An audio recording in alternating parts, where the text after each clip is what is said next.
Yung data analysis, click the data analysis. Paglabas ni data analysis, ito yung command na lalabas. Ano pipindutin natin dito na statistical tool? Correlation. Doc, pindutin mo yung correlation. Pakita mo muna sa akin ha. Ayun si correlation. Ayun si correlation. Pag-click mo, lalabas si correlation. Paglabas ni correlation, correlation siya kasi reliability yun. Correlation. Ito, i-correlate mo sa pangalawa. Test, i-correlate mo sa retest. Okay? So, i-click mo si correlation, click OK. Pag lumabas si OK, ito ang lalabas. Ito ngayon, ito, i-click mo ulit, Doc. I-ano mo ulit, i-highlight mo ulit. Nasaan yung mouse mo, Doc? I-click mo yan. I-click niya ulit itong mga ito.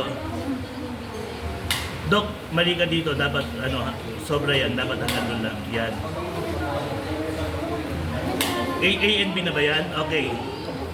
Ay, parang, okay. So, i-highlight ulit. Di ba, hin-highlight mo ito una? Yes.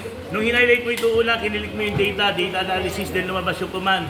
Pipindot mo yung correlation. Pag pindot mo yung correlation, i-highlight mo ulit yung hin-highlight mo kanina. Click OK.